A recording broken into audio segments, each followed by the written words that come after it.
Friends welcome back to knowledge garden. હવે 8 તારીખે શનિવારે તમારી વિજ્ઞાનની પરીક્ષા છે। આજે તમારો ઇંગ્લિશનો પેપર પૂરો થઈ ગયો અને આશા છે કે બધેનું બહુ જ સરસ પેપર ગયું હશે અને હવે વિજ્ઞાનની તૈયારી આજથી જ શરૂ કરી દેવાની, જેથી એમાં પણ આપણને વધુ ને વધુ માર્ક્સ મળે। આપણા કને આજનો દિવસ, કાલનો દિવસ અને હજી પરમ દિવસ પણ આપણા કને છે, તો આપણે વધુ ને વધુ પેપર સોલ્વ કરીએ અને વધુ ને વધુ માહિતી એકઠી કરી બધા જ આઈએમપી પ્રશ્ન કરી નાખીએ। આના માટે નોલેજ ગાર્ડને પહેલેથી જ આઈએમપી પ્રશ્નના વિડીયો અપલોડ કરેલા જ છે, તો એ વિડીયોની મુલાકાત પણ જરૂર લેજો ને જો ખબર ન હોય તો વિડીયાની એન્ડ સ્ક્રીનની અંદર તમને એ વિડીયો આપેલા હશે, એટલે કે વિડીયોને અંતે જે વિડીયો રેકમેન્ડ થાય છે એ વિડીયો પણ તમે જોઈ શકો છો, જેની અંદર વિજ્ઞાનના બધા જ મોસ્ટ આઈએમપી ક્વેશ્ચનો છે।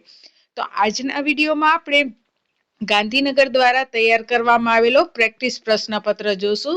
વિભાગ એના સોલ્યુશન શીખે, કારણ કે વિભાગે 24 માર્ક્સનો હોય છે અને આ 24 માર્ક્સ જતા કરાય નહીં। તો ચાલો શરૂ કરીએ આજનો વિડીયો।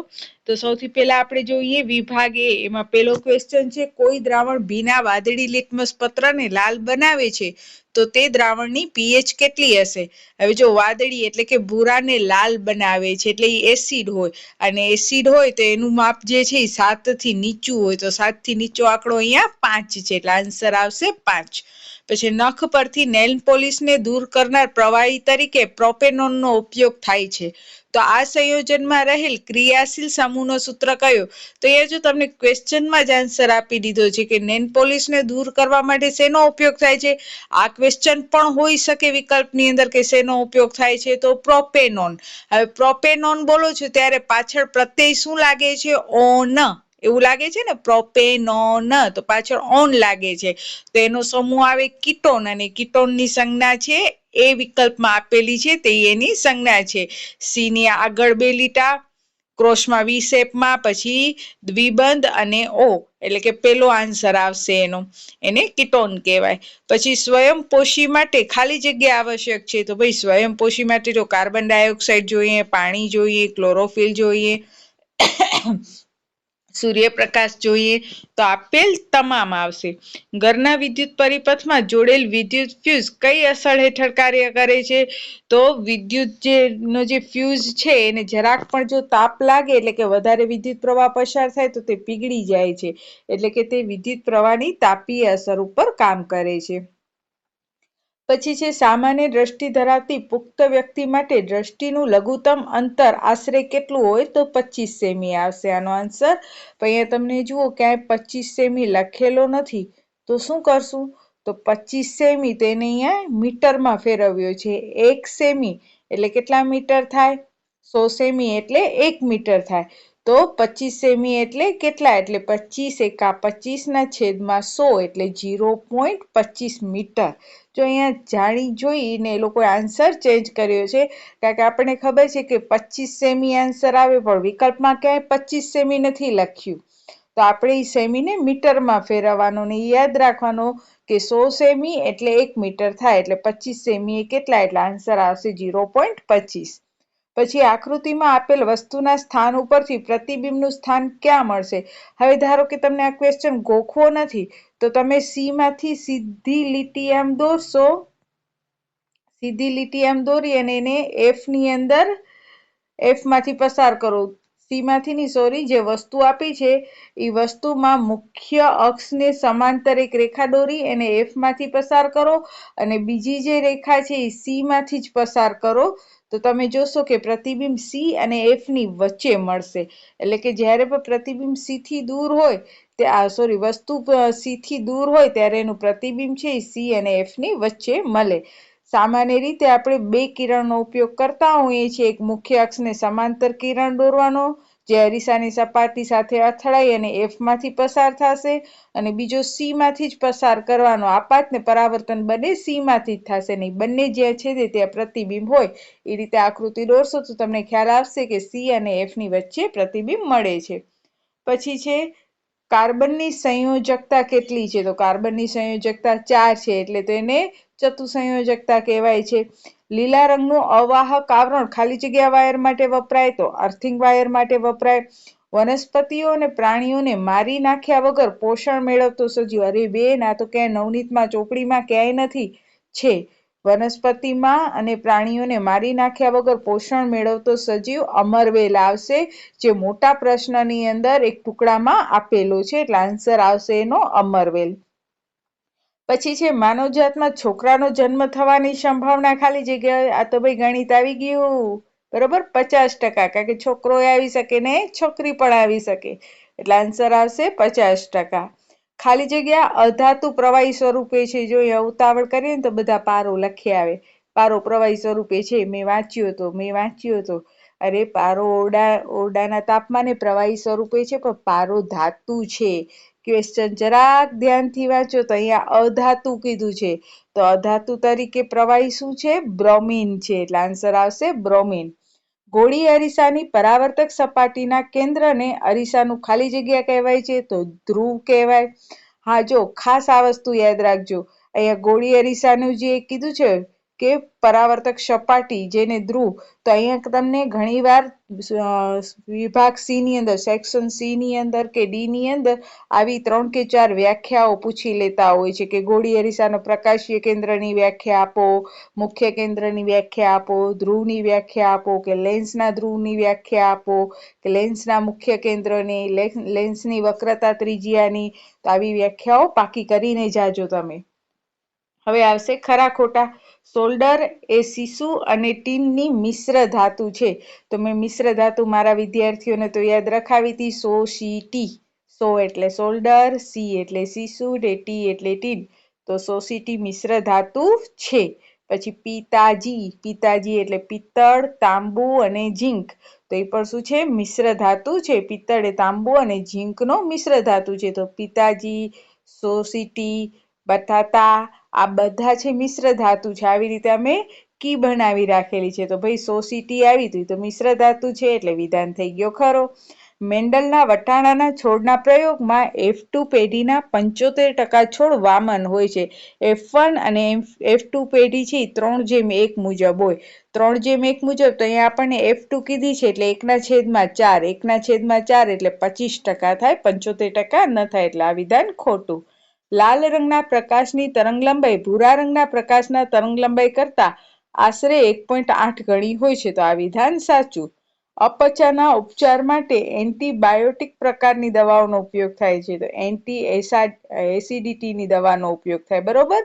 એન્ટી એસિડ પ્રકારની દવા આવે, એન્ટીબાયોટિક ના આવે. બાયોટિક તો આપણને બેક્ટેરિયા દ્વારા જે રોગ થયો હોય ને એના માટે બાયોટિક દવાનો ઉપયોગ થાય, એટલે આ વિધાન ખોટું. પછી સીધી રેખામાં ચાલવું, સાયકલ ચલાવવી જેવી સંતુલન માટેની ક્રિયા માટે પશ્વ મગજનો કયો ભાગ જવાબદાર છે? તો અનુમસ્તિષ્ક. મનુષ્યના દૈહિક કોષમાં કેટલા જોડ રંગસૂત્ર આવેલા હોય છે? તો 22 જોડ. હવે જો અહીંયા ખાસ યાદ રાખજો, દૈહિક કોષની વાત કરી છે. અહીંયા કને કુલ જે રંગસૂત્રો પૂછે કે મનુષ્યમાં કુલ કેટલા જોડ રંગસૂત્ર હોય છે, તો 23 આવશે. પણ દૈહિક કોષ કીધું છે અહીંયા કને કે મનુષ્યમાં દૈહિક કોષમાં કેટલા જોડ રંગસૂત્ર હોય, તો દૈહિક કોષમાં 22 જોડ રંગસૂત્ર હોય છે, અને 23મો છે એ લિંગી રંગસૂત્ર છે. એટલે ટૂંકમાં મનુષ્યમાં ખાલી એટલું પૂછે કે મનુષ્યમાં કેટલા જોડ રંગસૂત્ર છે, તો તમારે આન્સર 23 લખવાનો, અને એમાં ખાસ લખી નાખવાનું કે ભાઈ 22 જોડ છે એ દૈહિક છે અને એક લિંગી છે. પણ પ્રોપર અહીંયા તમને દૈહિક કોષ કીધું છે, તો એનો આન્સર આવશે 22 જોડ. પછી જોઈએ મોતિયો એટલે શું? તો મોટી ઉંમરની વ્યક્તિની આંખના લેન્સમાં દુધિયા રંગનું વાદળછાયું પડ જામી જાય. લેન્સની ઉપર દુધિયા રંગનું વાદળછાયું પડ જામી જાય ત્યારે તે અંશતઃ અથવા સંપૂર્ણપણે દ્રષ્ટિ ગુમાવે છે. અંશતઃ એટલે કે કાં થોડું ઘણું દેખાશે ને કાં બિલકુલ દેખાશે નહીં. અંશતઃ અથવા સંપૂર્ણપણે દ્રષ્ટિ ગુમાવે છે. તો આ પ્રકારની ખામીને આપણે મોતિયો કહીએ છીએ, જેને ઇંગ્લિશમાં કેટરેક્ટ પણ કહેવામાં આવે છે. તો તમને કેટરેક્ટ એટલે શું એમ પૂછે તો પણ તમારે આ જ લખવાનું. ફરીથી એકવાર રિપીટ કરી દઉં કે મોટી ઉંમરની વ્યક્તિની આંખના લેન્સમાં દુધિયા રંગનું અને વાદળછાયું પડ જામી જાય છે ત્યારે તે અંશતઃ અથવા સંપૂર્ણ દ્રષ્ટિ ગુમાવે છે. તો આ પ્રકારની ખામીને આપણે મોતિયો કહીએ છીએ. ત્યાર પછી છે નીચેનામાંથી બંધબેસતી હોય તેવી જોડ શોધીને લખો. તો વિદ્યુત ભાર, તો એનો શોધક કોણ હતા? કુલંબ હતા. પછી અવરોધ, તો અવરોધ માટે તો ઓહમ જ આવશે. અને વિદ્યુત પ્રવાહ તો એમ્પિયર. પછી ગોઈટર, તો ગોઈટરની અંદર શું આવશે? થાઇરોક્સિન. અને મધુપ્રમેયમાં આવશે ઇન્સ્યુલિન. પછી પ્રાથમિક ઉપભોગી, ઘણા વિદ્યાર્થીઓ પ્રાથમિક શબ્દ વાંચીને સીધો વનસ્પતિ લખી આવે છે, પણ વનસ્પતિ ભાઈ ઉપભોગી નથી, ઉત્પાદક છે. એટલે પ્રાથમિક ઉપભોગીમાં આવશે તીડ, કારણ કે તીડ વનસ્પતિને ખાય છે. અને દ્વિતીય ઉપભોગીમાં આવશે દેડકો, કારણ કે દેડકો મિશ્રાહારી છે. હવે જોઈએ આપણે વિભાગ બી. પદાર્થ એક્સનું દ્રાવણ ઢોળવા માટે વપરાય છે. કેલ્શિયમ ઓક્સાઇડ, બરોબર. ચૂનાનું પથ્થર. પદાર્થ એક્સનું નામ આપો. તો CaO. પદાર્થ એક્સનું નામ કેલ્શિયમ ઓક્સાઇડ, તેનું અણુસૂત્ર CaO. હવે એકમાં જેનું નામ દર્શાવ્યું છે તે પદાર્થની પાણી સાથેની પ્રક્રિયા એટલે CaO + H2O, એટલે કેલ્શિયમ હાઇડ્રોક્સાઇડ બનશે. આખી રાસાયણિક પ્રક્રિયા લખવાની. લોખંડનું ક્ષારણ અટકાવવા માટેના 2 ઉપાય જણાવો. તો જે પણ લોખંડની આપણા આગળ વસ્તુ છે એના ઉપર ઇનેમલ લગાડવામાં આવે. ઇનેમલ ઓઇલ છે એ લગાડવામાં આવે, ગ્રીસ લગાડવામાં આવે, એના ઉપર કલર કરવામાં આવે, અથવા ઝીંકનું પડ ચડાવવામાં આવે, જેને ગેલ્વેનાઇઝ પણ કહેવાય છે. પછી છે ધમની અને શીરા વચ્ચેનો તફાવત.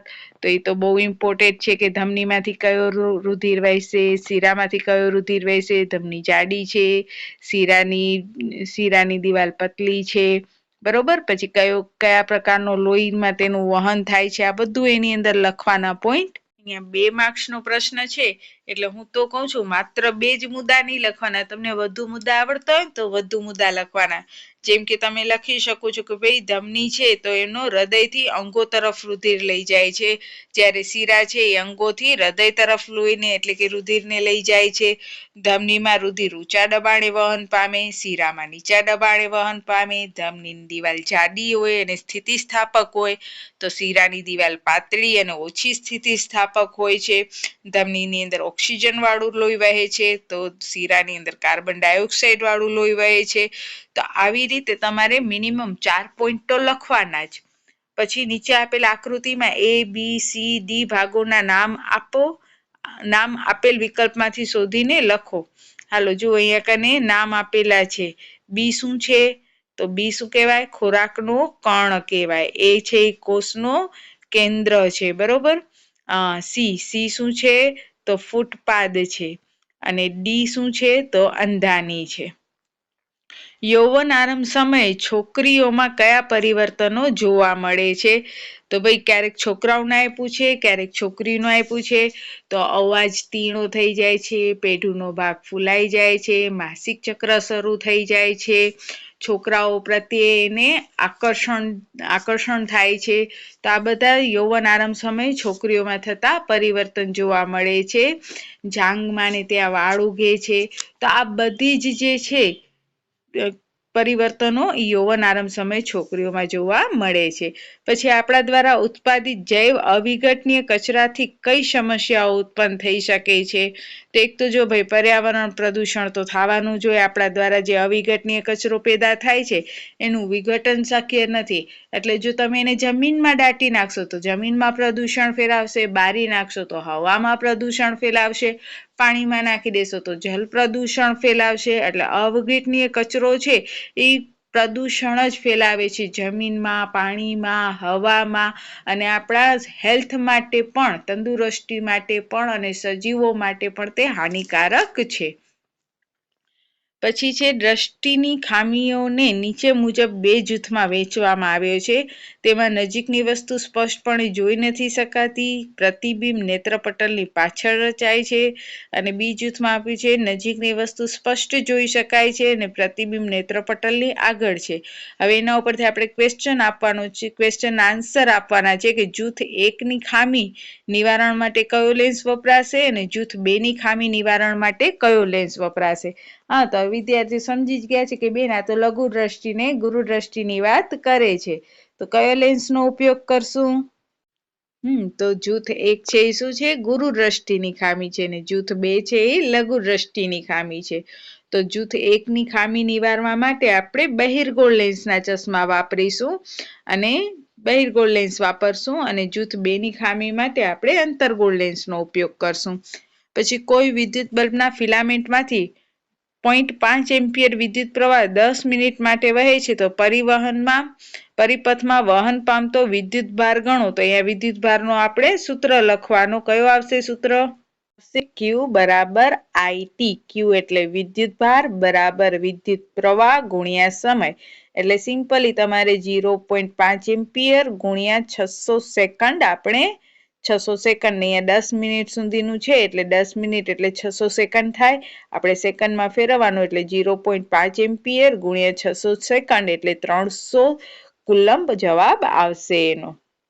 ત્યાર પછી ચુંબકીય ક્ષેત્ર રેખાઓના ગુણધર્મ કીધા છે. તો આપણને બધાને ખબર છે ચુંબકીય ક્ષેત્ર રેખાના ગુણધર્મ કે તે એકબીજાને ક્યારેય છેદતી નથી.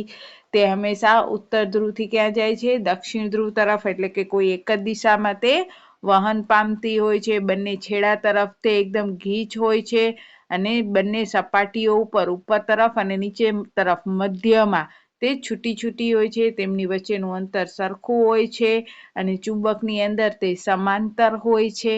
તો આ બધા એના ગુણધર્મ આપણે લખવાના. નવપરિણીત યુગલ હાલમાં સંતાન પ્રાપ્તિની ઈચ્છા ધરાવતું નથી તો આ યુગલ કઈ ગર્ભ નિરોધક પદ્ધતિ અપનાવી શકે છે? તો આ યુગલ છે ઘણી બધી ગર્ભ નિરોધક પદ્ધતિ અપનાવી શકે છે અને એના આપણે નામ ક્રમ આપી એને લખવાના. જેમ કે નંબર 1માં નિરોધ, કોપરટી, ડાયફ્રામા વગેરેનો તે ઉપયોગ કરી શકે છે. આ ઉપરાંત રાસાયણિક અવરોધ તરીકે કેટલાક ઇન્જેક્શન અને દવાઓનો ઉપયોગ પણ તે કરી શકે છે. પછી આવશે એની આગળનો પોઈન્ટ. નીચે આપેલા ઘટકોની સંજ્ઞા દોરો. વિદ્યુત બલ્બ, ચલિત અવરોધ, વિદ્યુત કોષ, પ્લગ કળ. તો આ બધે જે છે ભૌતિક વિજ્ઞાનની અંદર આની નિશાનીઓ આપેલી છે. તગડા આકારનો બલ્બ હશે, ચલિત અવરોધ એટલે ચીક જેવી નિશાની કરીને એરો મારવાનો હશે, વિદ્યુત કોષ એટલે બે ટીની વચ્ચે લાઈન હશે, ખુલ્લી પ્લગ કળ આખો કોષ્ટક આપેલો છે એમાંથી તમારે એ પોઈન્ટ લખવાના. કેટલો સરળ પેપર છે. આકૃતિમાં દર્શાવ્યા પ્રમાણે એક ઇલેક્ટ્રોન ચુંબકીય ક્ષેત્રને લંબરૂપે દાખલ થાય છે. ઇલેક્ટ્રોન પર લાગતા બળની દિશા કારણ સહિત સમજાવો. ફ્લેમિંગોના ડાબા હાથના નિયમનો ઉપયોગ આપણે કરીએ તેના ઉપરથી ખ્યાલ આવે કે ઇલેક્ટ્રોન ઉપર લાગતા બળની દિશા છે એ પેપરની અંદર આપેલા સમતલને લંબરૂપે એટલે કે પેપરની અંદર જે આકૃતિ દોરી છે પૃષ્ઠ ઉપર પાના ઉપર તો એ પૃષ્ઠના સમતલને લંબરૂપે અને પૃષ્ઠની અંદર તરફ હોવી જોઈએ. ફ્લેમિંગોના નિયમ અનુસાર પૃષ્ઠ એટલે પેજ. તો તમને જે આ પેપર છે એ પેજ સ્વરૂપે છે તો આપેલ પેજના સમતલને લંબરૂપ અને પૃષ્ઠની અંદર તરફ હોવી જોઈએ ફ્લેમિંગોના ડાબા હાથના નિયમ મુજબ.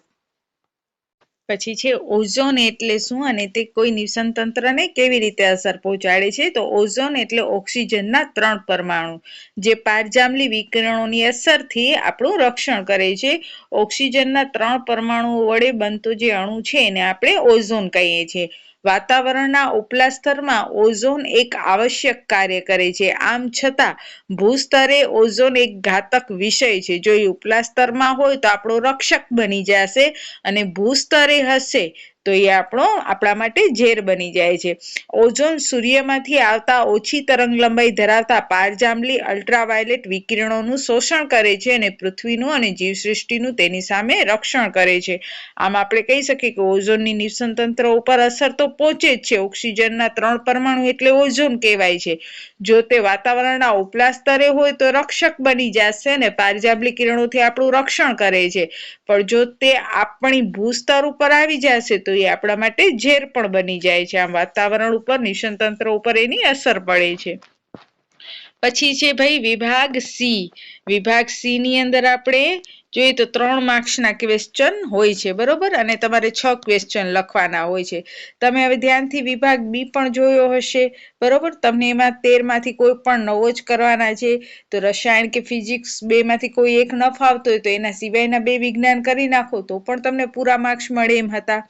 હવે જોઈએ આપણે વિભાગ સી ધાતુ અને અધાતુ વચ્ચેનો ગુણધર્મ અને ગુણધર્મને આધારે ભેદ દર્શાવતા 3 મુદ્દા જો અહીંયા ચોખવટ જ કરી છે 3 મુદ્દા. આમ છતાં તમારે 4 મુદ્દા લખવાના, કોઈ એક મુદ્દામાં ભૂલ હોય તો એ તમને પૂરા માર્ક્સ મળી જાય. ને હવે એ તો બધાને આવડે છે ધાતુ અધાતુના ગુણધર્મ. અહીંયા પ્રોપર કીધું નથી રાસાયણિક ગુણધર્મ કે ભૌતિક ગુણધર્મ, તો તમે બંને મળીને લખી શકો છો. પછી ઓક્સિડેશન પ્રક્રિયા અને રિડક્શન પ્રક્રિયા કેને કહેવામાં આવે છે? તો જે રાસાયણિક પ્રક્રિયાની અંદર ઓક્સિજન છે ગ્રહણ કરવામાં આવે ને કાર્બન ડાયોક્સાઇડ હાઇડ્રોજન વાયુ મુક્ત કરવામાં આવે તો ઓક્સિડેશનની પ્રક્રિયાથી અને જે રાસાયણિક પ્રક્રિયાની અંદર ઓક્સિજન દૂર થાય અને હાઇડ્રોજન છે એની અંદર સંયોજાઈ જાય તો એને રિડક્શનની પ્રક્રિયા કહેવાય છે. પછી નીચે દર્શાવેલ પ્રક્રિયામાં ઓક્સિડેશન અને રિડક્શન પામતા પદાર્થને ઓળખો. તો જો કોપર સાથે ઓક્સિજન હતો અને નિપજની અંદર કોપરમાંથી ઓક્સિજન દૂર થઈ ગયો તો નિપજની અંદર કોપરમાંથી ઓક્સિજન દૂર થયો એટલે કે અહીંયા કને શું થઈ? રિડક્શનની પ્રક્રિયા થઈ. જ્યારે પ્રક્રિયક છે એની અંદર હાઇડ્રોજન સાથે જો ઓક્સિજન નહોતો પણ નિપજની અંદર હાઇડ્રોજન સાથે ઓક્સિજન આવી ગયો તો એ હાઇડ્રોજન સાથે ઓક્સિડેશનની પ્રક્રિયા થઈ ને કોપર સાથે રિડક્શનની પ્રક્રિયા થઈ કહેવાય. પછી નીચે આપેલ આકૃતિને ધ્યાનપૂર્વક અવલોકન કરો અને નીચે આપેલ પ્રશ્નના જવાબ આપો. ઉપરોક્ત પ્રવૃત્તિમાં થતા આવર્તનના પ્રકારને ઓળખો. તો જો બારી જ્યાં ખુલી છે ત્યાંથી પ્રકાશ આવે અને જે આપણે એક છોડ રાખ્યો છે છોડનો જે ઉપરનો ભાગ છે બારી તરફ જાય છે એટલે કે પ્રકાશાનું આવર્તન છે. આ આવર્તનના સંદર્ભમાં મૂળ અને પરોહામાં થતા હલનચલનની ક્રિયા જણાવો. તો પ્રકાશાનુવર્તન હોય તો મૂળ તો નીચે તરફ જ ગતિ કરે છે બરોબર, એને પરોહાગ્ર છે એ ઉપર તરફ એટલે બંને પ્રકારનું હલનચલન છે એ ઋણ દિશામાં થાય છે. પ્રરોહ એટલે કે ઉપરનો જે ભાગ છે એ પ્રકાશની દિશામાં અને મૂળ છે એ પ્રકાશની વિરુદ્ધ દિશામાં હલનચલન કરે છે. આ પ્રવૃત્તિથી આપણે શું તારણ કાઢી શકીએ છીએ? તો આ પ્રવૃત્તિથી આપણે તારણ કાઢી શકીએ કે ભાઈ વનસ્પતિનો જે પ્રરોહ એટલે કે ઉપરનો ભાગ છે એને પ્રકાશાનુવર્તન હોય છે એટલે તે પ્રકાશ તરફ ગતિ કરે છે અને તે દિશામાં આગળ વધે છે. જ્યારે મૂળ છે એને ભૂ આવર્તન છે, જમીન સાથેનું આવર્તન છે એટલે તે જમીન તરફ વહે છે એટલે પ્રકાશાનુવર્તનથી વિરુદ્ધ દિશામાં તે ગતિ કરે છે. પછી વ્યાખ્યાઓ લખવાની છે. આ તો ઘણી ફેરે આવી ગયો છે પરીક્ષાની અંદર, ખનિજ, કાચી ધાતુ, ગેંગ, તો આ બધી વ્યાખ્યાઓ લખવાની. માદા માનવ પ્રજનન તંત્રની આકૃતિ દોરો અને કોઈ પણ 2 જ અંગો વિશે માત્ર લખવાના છે તો એ તમે લખી શકો છો. પ્રજનનની આખી આકૃતિ એટલે સ્ત્રીનું પ્રજનન તંત્ર દોરી અને એના વિશે લખવાનો. લેન્સનો પાવર તો મોસ્ટ આઈએમપી છે ભાઈ. જો એક તો આ 42મો ક્વેશ્ચન છે એ પણ મોસ્ટ આઈએમપી છે, બોર્ડના પેપરમાં પૂછાય એવો છે. પછી લેન્સનો પાવર પણ બોર્ડના પેપરમાં પૂછાય એવો મોસ્ટ આઈએમપી ક્વેશ્ચન છે. પછી એકલ સજીવો દ્વારા ઉપયોગમાં લેવાતી પ્રજનનની કોઈ પણ 4 પદ્ધતિ. એકલ સજીવ એટલે કે જેની અંદર લિંગ હોય નહીં એવા સજીવો. તો એવા સજીવોની 4 પદ્ધતિ જેમ કે કલમ કરવી, પછી વનસ્પતિમાં થાય એટલે એને આપણે કલમ કહીએ છીએ એટલે વનસ્પતિમાં એકલ સજીવ તો હોય જ છે. આ ઉપરાંત વિભાજન કરવું, બહુભાજન કરવું, તો આ બધા એના પ્રકારો છે. 4 પદ્ધતિઓ વિશે તમારે લખવાનો છે તો એ 4 પદ્ધતિઓ તમને આવડવી જોઈએ કે ભાઈ કઈ 4 પદ્ધતિઓ છે. કોણ કહેશે 4 પદ્ધતિઓ એની? હા, એક તો હું હમણાં જ બોલી ભાજન એટલે કે બહુભાજન કરો. પછી અવખંડન કરવો આવશે. અવખંડન પછી શું આવે? કલિકા સર્જન, પુનર્જનન, તો આ બધા એના પ્રકારો છે. પછી ગોળી અરીસાનો સૂત્ર લખવાનો છે. પછી અંતર્ગોળ અરીસાના ઉપયોગ લખવાના છે.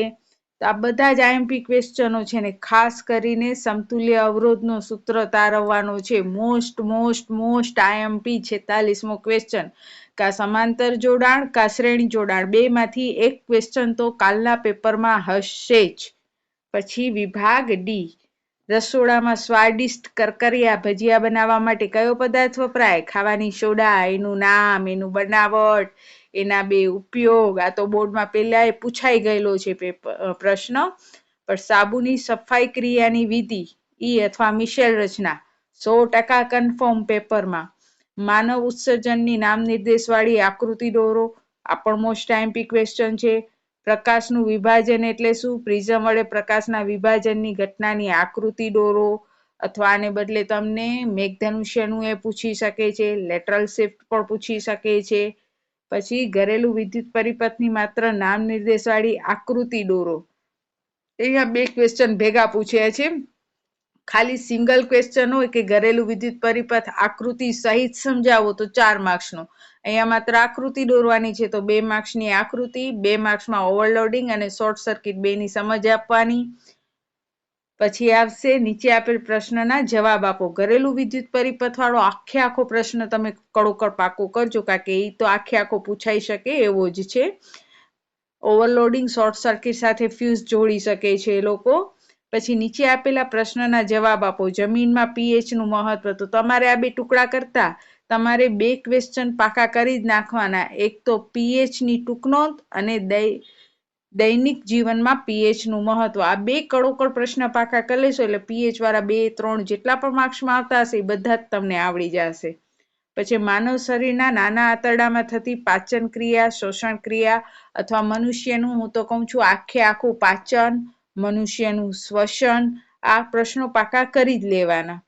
પછી નીચે આપેલા પ્રશ્નના જવાબ આપો. વિઘટનને આધારે કચરાના પ્રકાર, જૈવિક વિશાલન, પછી ઓઝોન વાળો પ્રશ્ન, ઓઝોનનું નિર્માણ, એનું વિઘટન અને નિવસન તંત્ર ઉપર અસર, અથવા ઘરગથ્થુ કચરો કેવી રીતે બને છે, નકામો કચરો અને તેના કેટલા પ્રકાર છે, તેનો કેવી રીતે નિકાલ કરવો.